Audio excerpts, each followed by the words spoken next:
Bonjour, j'espère que vous allez bien. Bienvenue sur ma chaîne Créativité Lydie. Alors, je fais une petite suite à tout à l'heure. J'ai fait une vidéo assez courte pour vous montrer un peu mon expérience sur mes ongles. Donc, j'ai mis de la colle bien ordinaire comme ça. Et ensuite, j'ai mis des paillettes et j'ai rajouté du vernis transparent. Je me suis lavé les mains et absolument, ça reste, c'est vraiment satisfaisant. Donc, je vous donnerai des nouvelles de la repousse, quand ça va repousser. Mais c'est très sympa, c'était à faire. Vraiment, je suis contente. Et donc, je vous disais que j'allais vous faire une vidéo pour faire un petit résumé d'un enseignement que j'ai eu par l'intermédiaire de cette chaîne, Sagesse Stoïcienne. Et en gros, ça a expliqué comment est-ce qu'on peut réussir quand on n'a plus de motivation, ou quand la motivation a disparu, qu'on est un peu découragé et que finalement on a arrêté dans notre projet. Quand on a des objectifs un peu, parfois au début on est très motivé et au premier obstacle ou au premier imprévu, ça nous arrive à tous, on se remet en question, on a des doutes, on est découragé. Il suffit d'une seule fois par exemple de manquer. Je ne sais pas si on s'était fixé l'objectif d'aller faire du sport, je ne sais pas moi, 2 fois dans la semaine. Il suffit qu'on soit peut-être un peu malade ou qu'on n'ait pas envie, ça arrive, qu'on n'y aille pas. Et du coup, ben, c'est comme un enchaînement, boule de neige, un effet domino. Les jours se rallongent. Plus ça va et moins on y arrive. Et puis finalement, c'est ce que je vais vous dire, que ce qui a été enseigné, c'est que ça agit beaucoup sur notre dialogue interne. Alors, j'ai noté ce qui m'intéressait et en fait, je pense que ça va vraiment vous intéresser aussi. Je les ai écrits par points comme ça, ce qu'il fallait retenir de cette vidéo. C'est un audio, pardon, un audio avec quelques images. Alors, le premier, c'est qu'il faut noter le pourquoi. Le pourquoi de notre projet, le pourquoi de notre décision, le pourquoi de notre... j'ai répété notre projet, de notre choix ou de notre objectif. Alors, ça peut être par une phrase très simple qui résonne en nous et qui est à relire dès que la motivation diminue. En gros, c'est-à-dire qu'il faut trouver une phrase qui résonne en nous. Et dès qu'on va être un peu découragé ou qu'on va être victime du doute et de la fatigue, par exemple, de relire cette phrase-là jusqu'à ce qu'elle nous redonne cette motivation, cet élan pour avancer. Donc ça, c'était intéressant. Trouver notre pourquoi. Ensuite, se rappeler que chaque difficulté que je rencontre, que je traverse, fait partie du processus.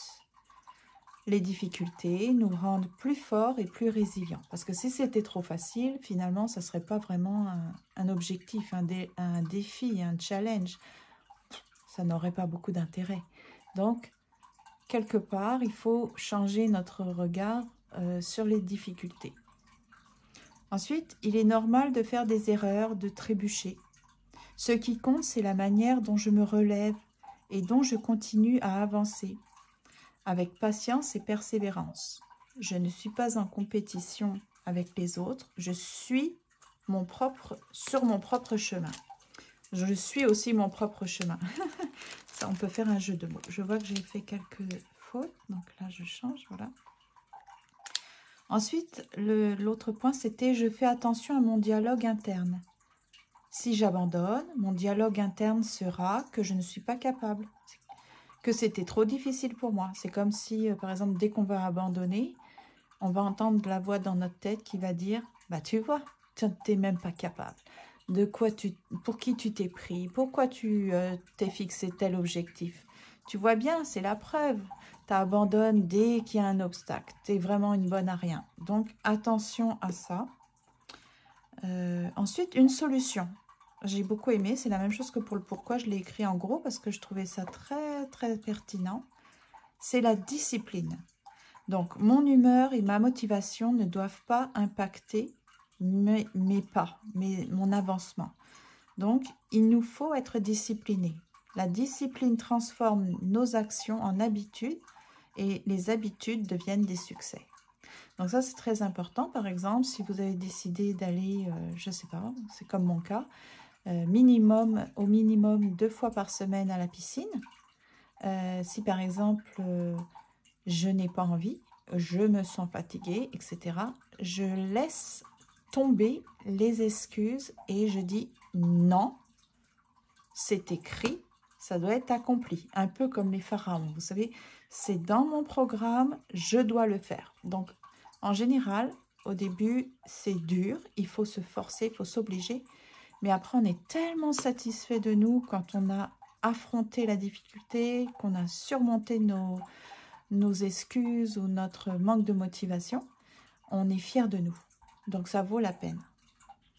Ensuite, ce qui nous aide, c'est de diviser notre objectif en plusieurs petites étapes réalistes, réalisables et atteignables. C'est ça. Il ne faut pas viser la lune avant, hein, il faut mieux viser les étoiles. Et d'une étoile à une autre étoile, on atteint la lune. Voilà, donc c'est un peu ça. Ensuite, c'est je dois prendre soin de mon bien-être physique et mental. Il est nécessaire d'écouter les signaux de mon corps. Alors, il faut se rappeler qu'il faut dormir suffisamment, boire 1,5 litre à 2 litres d'eau par jour, avoir une alimentation saine et équilibrée, avoir une activité physique modérée, penser à respirer profondément plusieurs fois par jour parce qu'on ne sait plus respirer, et célébrer les petites victoires en chemin. Alors, les petites victoires en chemin, c'était très intéressant. Justement, il y avait ce point-là aussi, c'est qu'il faut célébrer raisonnablement nos petites victoires afin de ressentir des moments de satisfaction. C'est un peu comme alimenter un feu. Sans petites étincelles régulières, la flamme s'éteint. Alors, voici l'exemple. Imaginez que vous grimpez une montagne. Si vous ne faites que regarder le sommet, c'est-à-dire l'objectif, sans jamais apprécier le paysage autour de vous, vous finirez par perdre l'envie d'avancer. Eh bien, c'est exactement pareil avec nos objectifs. On a besoin de pauses et de moments pour nous féliciter. C'est comme on s'arrête, on regarde autour de nous et on se dit « Waouh, quel chemin parcouru, bravo !» Et puis, on peut simplement se féliciter, se dire des phrases gentilles ou alors s'offrir une petite récompense, mais il faut que ça soit raisonnable et quelque chose qui nous fait plaisir. Par exemple, un bain de pied, je ne sais pas moi, aller à la bibliothèque, lire un bon livre ou prendre des livres qui nous plaisent. Ça peut être aller dans la nature, faire une petite promenade. Ça peut être nous offrir un petit quelque chose, effectivement, qui va être payant, mais ça va être pour nous récompenser. J'avais une autre vidéo d'une personne que je suis qui s'appelle Chloé. Non, c'est Chloé. Non, c'est pas Chloé. Ah, zut. Elle a perdu 80 kilos. Comment elle s'appelle? Oh, zut alors. Non, elle s'appelle Émilie. Et sa chaîne, c'est quoi déjà? Ah, quand ça va me revenir, peut-être je vous le mettrai en commentaire. C'est très intéressant ce qu'elle dit. Il ne faut pas... Enfin, elle, est-ce qu'elle a noté, puisqu'elle avait une tendance à manger ses émotions, comme moi d'ailleurs, c'est ne pas se récompenser avec de la nourriture. Ça, c'est un piège. Et si on a un problème avec la nourriture, il ne faut pas se récompenser avec de la nourriture. Voilà. Donc ça, c'est quand même quelque chose à dire parce qu'on n'est pas tous égaux sur ce plan-là. Et c'est mieux de se protéger quand même. Donc je voulais que vous le sachiez. Si la chaîne me revient, je vais vous le dire parce que c'est vraiment intéressant ce qu'elle dit. Elle a quand même perdu 80 kilos. Waouh, c'est vraiment... Et puis, je peux vous dire, la métamorphose, c'est une autre femme. Une autre femme. Et elle est tellement heureuse maintenant. C'est vraiment... C'est encourageant, quoi. Il faut être flexible avec les imprévus. Hein. Les imprévus, on ne peut pas les prévoir. Donc, on n'a pas le choix que de s'adapter. Si un imprévu nous fait arrêter ou nous fait carrément reculer, c'est nul parce qu'on a perdu tout ce temps de préparation, tout cet investissement, tous ces efforts, c'est comme pour rien. Donc, il ne faut surtout pas s'arrêter. Il faut essayer de voir, bon, ok, ça, voilà ce qui s'est passé. Bon, qu'est-ce que je peux faire pour comme contourner ou trouver un autre chemin, mais qui va me rendre, m'amener à mon objectif. Il faut avoir besoin de s'entourer de personnes positives qui croient en nous, un soutien qui agit comme un vent dans le dos qui nous aide à avancer.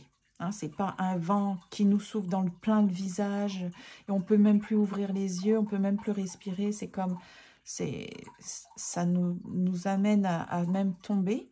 Non, il faut trouver des personnes qui vont nous pousser, nous encourager, nous donner, comme on dit, une petite tape dans le dos pour dire « Allez, continue, tu es capable, tu vas y arriver, c'est bien ce que tu fais. » Donc, avoir ce genre de personnes autour de nous est comme une ancre dans les tempêtes, une source de motivation dans les moments de doute.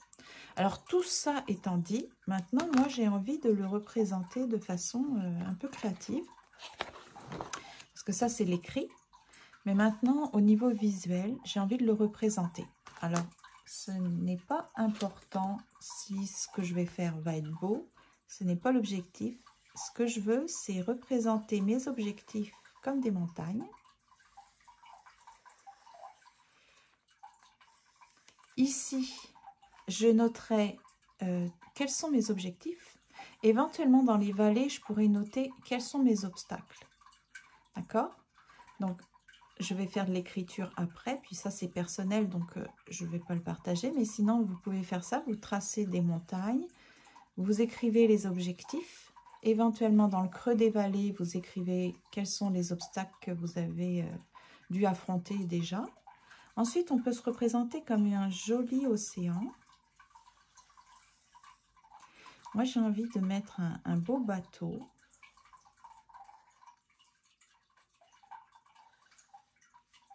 À voile. J'aime beaucoup les bateaux à voile. Voilà. Et puis ensuite, une ancre. Se représenter une ancre. Vous vous rappelez, hein, l'encre, c'est ce qui peut nous aider à rester bien ancré dans le sol, c'est-à-dire dans nos objectifs, ne pas se laisser abattre, ne pas se laisser aller à droite, à gauche, malmener, c'est rester, peu importe ce qui arrive, peu importe les obstacles, peu importe les tempêtes, une ancre, ça permet vraiment de ne pas chavirer, de ne pas aller n'importe où. Et en dessous, ça va être comme le sol, vous savez, dans les fonds marins, il y a des roches, il y a des... etc. Donc voilà un schéma très enfantin, mais qui pour moi a beaucoup de sens. Puis ici, je vais essayer de me trouver une phrase du pourquoi. Hein, vous savez, quand je vais être déprimée, découragée, ici je vais coller une phrase qui va être le moteur, qui va me rappeler mais pourquoi je me suis fixé ces objectifs. Qu'est-ce qu'il y a derrière? Quelles sont les causes? Donc, le pourquoi de mon projet. Ici, mes objectifs. Ici, mes obstacles. Ici, en dessous, là, mais je vais écrire c'est tout ce qui me permet de m'ancrer. C'est quelles sont mes ressources. Voilà, les ressources, ça peut être des personnes, mais ça peut être aussi des choses non palpables, non matérielles. Hein, ça peut être de l'ordre du spirituel. Donc, qu'est-ce qui m'aide à rester bien ancré sur mes objectifs? Donc, une fois qu'on a fait ce petit dessin-là, si vous êtes d'accord, on va mettre un peu de peinture. Alors, ça, c'est une très jolie petite boîte que ma sœur m'a offerte.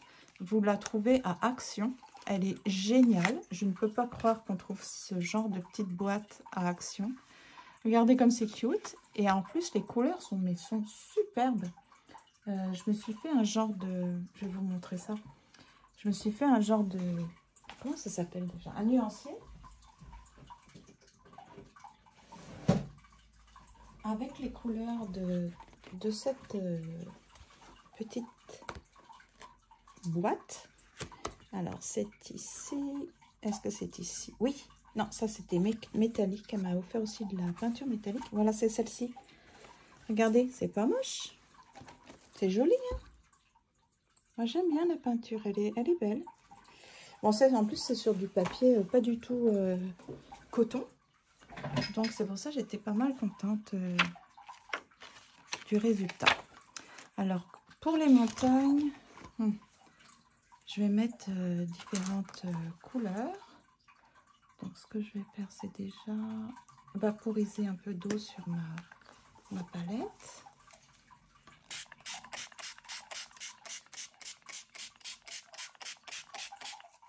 Donc, si c'est un sujet qui vous intéresse, je trouve que c'est important d'avoir un dessin qui représente... je vais utiliser les pinceaux que ma mère m'a offert. Elle m'a offert de jolis pinceaux. Voilà. Donc, vous savez, je ne fais pas beaucoup d'aquarelle, alors il faut que je m'y mette un bon moment, une bonne fois pour toutes, hein, quand même. Donc là, j'ai ressorti mon rince-pinceau. Je vais faire mes petits mélanges là, peut-être un petit peu de gris.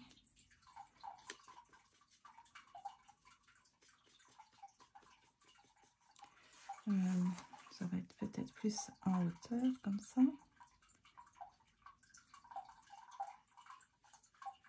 Voilà.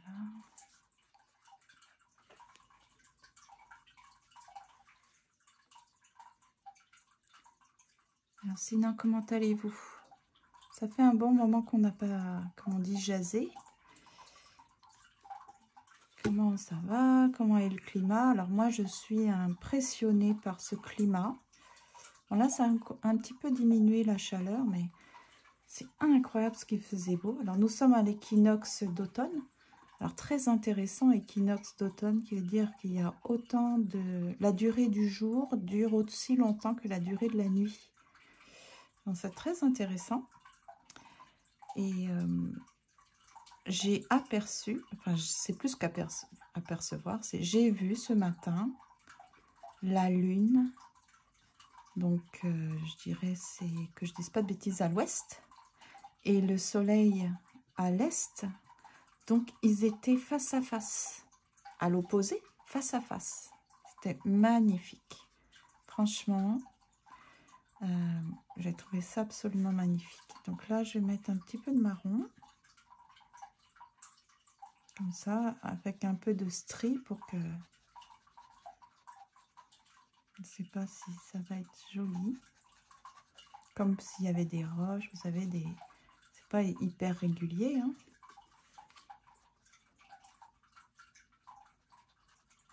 De vert peut-être après. Et ça, avec l'aquarelle, il faut faire des essais. Je ne sais pas si vous voyez bien. Je ne sais pas pourquoi on n'est pas en soirée et pourtant il fait déjà presque nuit. En tout cas dans mon bureau. J'ai pas tellement la notion de l'heure. Je ne sais pas quelle heure il est exactement. Ok, je vais mettre un peu de vert, hein, peut-être. Donc on rince. Ça faisait un petit moment que j'avais pas du tout essayé mon rince-pinceau. Mais parfois, on a tellement de choses qu'on oublie, hein. Je vais le mettre dedans. Voilà. Alors, ça va être en bas. Pour les arbres, je pourrais les dessiner peut-être séparément.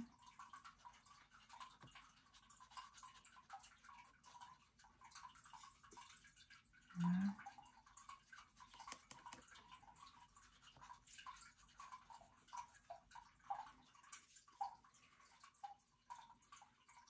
Je peux faire pour faire des petits mélanges de peinture.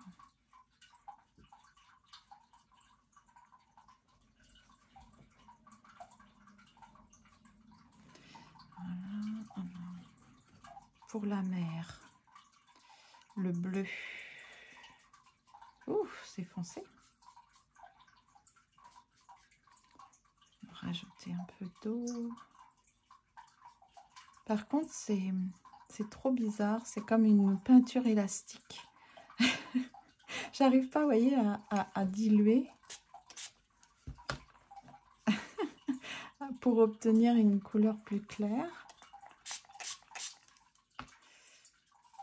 C'est comme le pigment reste complètement élastique. C'est rigolo.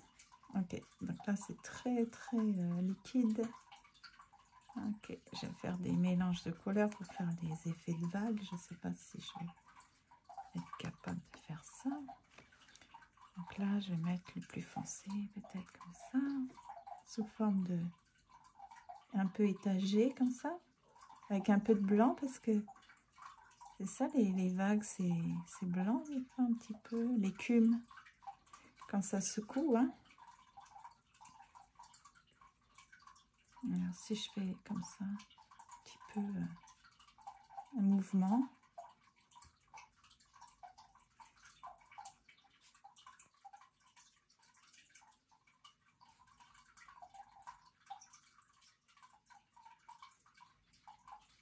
L'encre, je vais la dessiner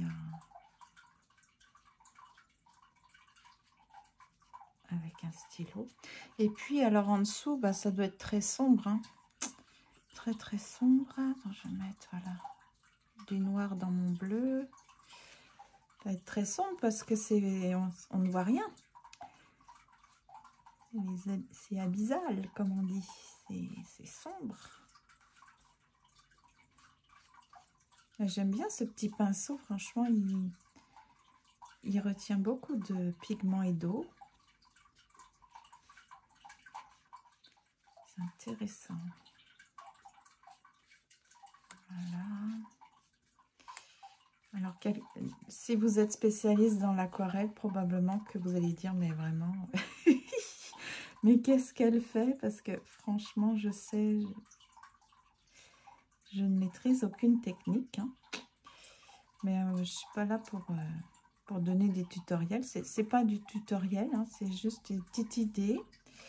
En fait, une idée très simple qui m'est venue. Je me suis dit, il faut absolument que je représente ce que je viens d'entendre dans cette chaîne. Parce que vraiment, mais qu'est-ce que c'est intéressant.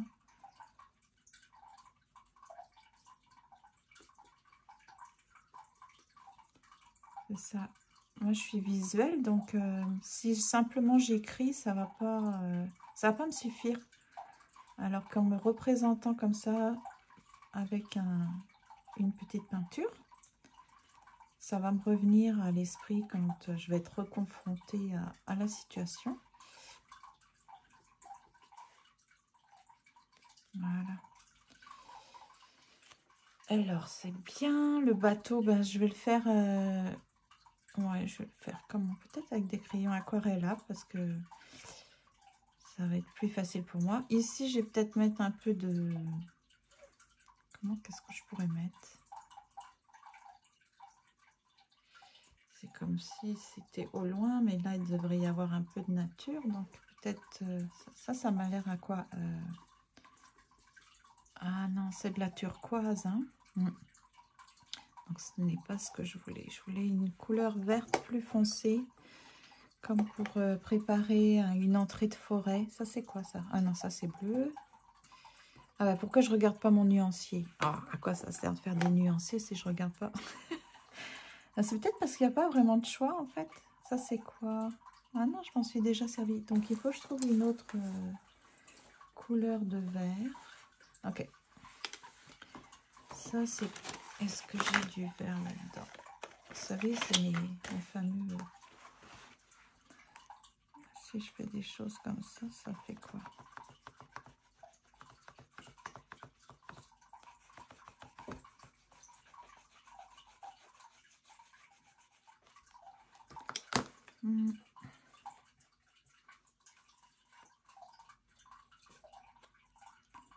Voilà. Il faut que je trouve ma petite phrase, hein. Vous avez déjà une idée de la phrase qui pourrait vous... Ah, c'est pas du papier aquarellable, donc c'est vraiment pas... Ah ouais, on voit les traits.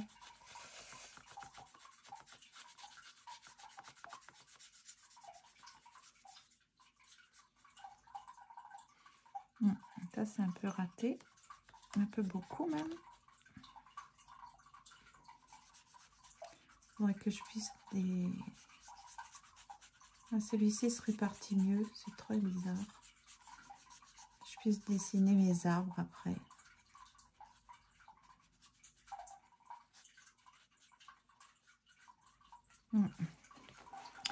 Puis pour le ciel, ben le ciel, faudrait que je mouille et qu'ensuite je mette du bleu et que j'enlève avec du papier. Alors, je mouille et faire mouiller sur mouiller peut-être. Ouais. On va changer un peu plutôt que du mouillé sur sec. Tendance à toujours oublier que je peux mouiller mon papier avant. Donc là, je vais mettre par exemple ce bleu. Créer après. Comme ça.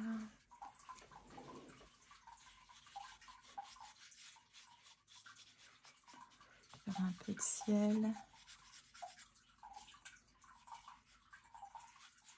Et puis si je fais avec du papier, comme pour éponger, faire un peu de nuages, sauf que c'est pas du papier du tout aquarelle. Alors ça ne fonctionne pas. Enfin, ce n'est pas grave. Ok, donc il me faut une petite... Je vais dessiner tout de suite mon petit bateau. C'est un peu frustrant de ne pas l'avoir contouré. Est-ce que ça, c'est pas trop large? C'est pas trop large. Donc ça, normalement, c'est waterproof, je sais pas comment. C'est une encre qui résiste à l'eau.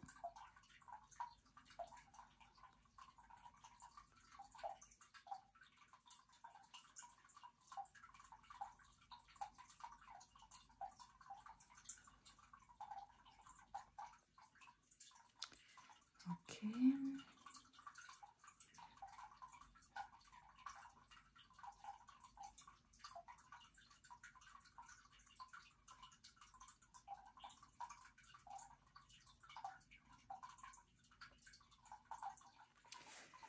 Voilà. Et puis, alors, il me faut un message. Je vais regarder dans mes textes.